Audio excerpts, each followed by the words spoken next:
The CEO of Stellantis just dropped a bombshell. The company is laying off nearly 2,500 factory workers from an assembly plant outside of Detroit. I believe the technical term for this situation is a mess. We have witnessed a true collapse in sales, and their global earnings, which are largely dependent on North America, were down about 48% for the first half. Officially, Jeep, Dodge, and Ram are no more. But the worst part is that it may be their worst decision ever. With quality issues and sales that are falling, it appears that eliminating these iconic brands may be Stellantis' only option. As you can see, Stellantis is in serious trouble, and their net income has dropped by a staggering amount. 48% in just 6 months isn't a small slip-up, it's a complete faceplant. And now they're sitting on a mountain of unsold cars that no one wants to buy, so why would it be wise to shut down these cherished American brands? It's that easy.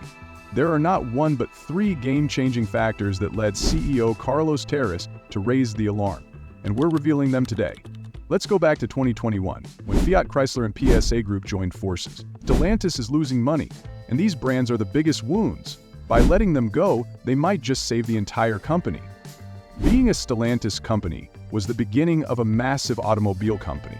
But in the present, Stellantis is having difficulty shedding light on what went wrong, and they are now thinking about discontinuing their most recognizable American brands. As you can see, Stellantis had lofty goals of building an automobile empire that would rule the market, but those goals swiftly devolved into a nightmare, particularly in the US. The merger that was meant to be their ticket to success instead turned into an anchor that was pulling them down more quickly than a lead weight. This is where things really went south when Stellantis chose to acquire Jeep, a company renowned for its toughness, affordability, and make it a high-end brand. They released models like the Grand Wagon in the hopes of appealing to the affluent market. But guess what? They fell flat. When Jeep's core fanbase, who adored the brand for its durability and accessibility, saw the new lineup and price tags, they felt excluded. Imagine going to your favorite burger joint only to discover that all the burgers have been replaced with caviar. Speaking of price tags, let's discuss the startling price increases that have occurred in just 5 years. With Jeep prices rising by more than 50%, the Jeep Wrangler is now the preferred car for adventure seekers on a tight budget, with prices starting at over $40,000. That's not just a small increase. The outcome is pricing out a whole generation of devoted clients. In August 2024, Jeep sales are expected to drop 20% from the previous year. If you believe that this is a bad thing, hold on to your steering wheel. Overall, sales have fallen 34% since 2018, which is not just a trend but a complete crisis. To make matters worse, the average price of a Jeep has increased dramatically from less than $40,000 in 2020 to more than $54,000 in 2023. Stellantis believed that by going upscale, they were being clever, but all they accomplished was drive their loyal customers to their rivals. Stellantis is currently dealing with a severe inventory problem. They have 77 days worth of Jeeps sitting on lots, compared to the industry average of 53 days. This means that they are stuck with a ton of expensive cars that no one wants to buy. And when no one does, you know what happens next? Heavy discounts and promotions are implemented just to move the metal. The brand that was once associated with adventure and affordability is now perceived as outdated and expensive. It's as if they forgot who their customers were and what they wanted. This identity crisis has harmed not just sales, but also the very foundation of what Jeep stands for. This miscalculated approach has put the entire Stellantis group in a precarious situation. The CEO, Carlos Tavares, is now warning that they may have to shut down money-losing brands because we messed up big time. As Stellantis struggles with falling sales, a more explosive problem is brewing under the hood. Remember how Jeeps were once known for navigating rough terrain? Now they're making headlines for exploding into flames, a quality nightmare that's making matters worse. You see, Stellantis automobiles recalled because of engine fires. That is not a minor inconvenience. Rather, it is a serious safety risk that is eroding customer confidence more quickly than a Jeep catching fire, only to worsen as time goes on. Stellantis needed to remember an additional 1.46, the reasons why Jeep's luxury strategy backfired.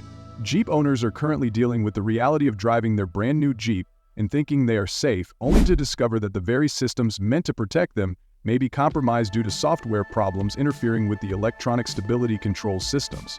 Think about it. These recalls are a nightmare for customers as well as a headache for Stellantis. When you purchase a Jeep, you anticipate tough dependability, but instead you get a car that could burn up on its own or lose control. It is understandable why Jeep sales are declining. Speaking of leadership, Stellantis has been playing musical chairs with its executives, particularly at Jeep. It's as if they are attempting to navigate a ship through a storm while continuously changing the captain. How can a company expect to maintain a clear strategy when the people in charge are constantly changing? Is a recipe for disaster, and the consequences are being felt in real time. The brand that once stood for adventure and dependability is now associated with risk and uncertainty, and customers are noticing that. They are voting with their wallets, leaving Jeep dealerships empty. This leadership chaos is not just an internal issue, it is permeating every part of Jeep's operations. And an abundance of unsold cars? Speaking of unsold cars, Jeep's inventory crisis is getting out of control. They have 77 days worth of vehicles on hand, compared to the industry average of 53 days. That's a lot of expensive metal just collecting dust. And every day those vehicles sit on the market, Stellantis loses money. But the worst part is that all these issues are compounding one another, creating a vicious cycle that is undermining consumer confidence and driving down sales. Would you buy a car from a company that has a history of recalls and unstable leadership? Probably not, and neither are millions of other potential buyers. This confluence of leadership instability and quality issues, as other brands are innovating and improving, Stellantis is stuck putting out fires both literally and figuratively, and inventory issues are driving them to the edge. They are losing ground to rivals who are taking advantage of Jeep's mistakes. The CEO of Stellantis, Carlos Tavares, is not holding back when he threatens to shut down financially struggling brands. The fact is that Stellantis is fighting for its life. They aren't just competing against other automakers anymore, they are also fighting against their own errors and poor management, and at this point, it appears as though they are losing, just when you thought they couldn't. That isn't just tough talk. It's a desperate move from a company running out of options when your CEO starts threatening to axe iconic brands. Stellantis has become emulated through a great-spirited effort, and now it's time to find options. If you look closely, you'll see that Stellantis is putting everything they have into retooling 3 plants in Michigan for the production of electric vehicles. They're talking about electrified versions of popular models like the Jeep Wagoner and the Ram 1500 REV. This may be the last gasp of a dying giant, but may not be the last burst of life that has been left in it. Let's face it, because Stellantis is showing up late to a party that has already been in full swing, while other automakers have been perfecting their electric game for years. If you dig any deeper, they've decided to double down on their most recent move, a massive gamble on electric vehicles that cost them $46 million. Stellantis is currently attempting to catch up, and in EV's hectic world, being late can be deadly. However, this is where things start to get really interesting.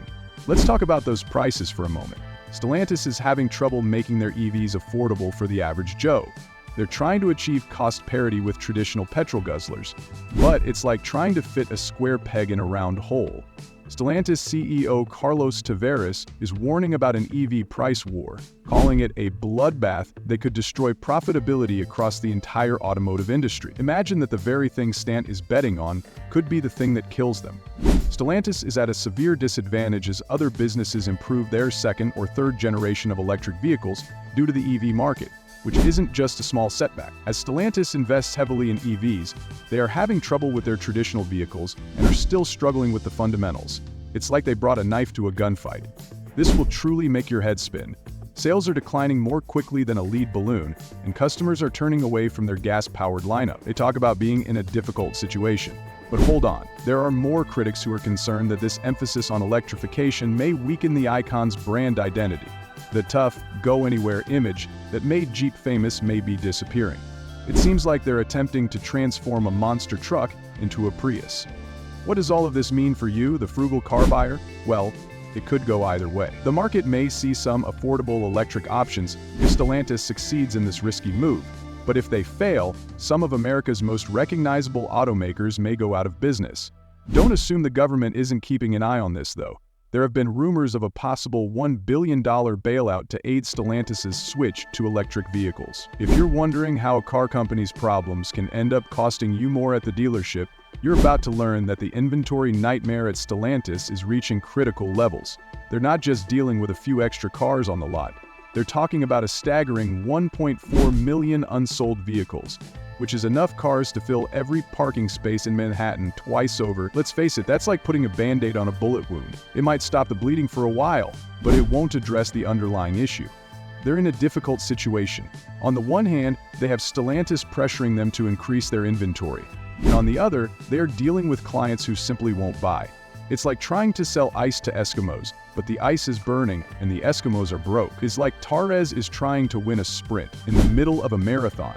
Sure, he might be ahead for a while, but at what cost? And it's not just about the cars. The Stellantis National Dealer Council is raising the alarm, claiming that CEO Carlos Torres is too focused on short-term gains at the expense of long-term growth.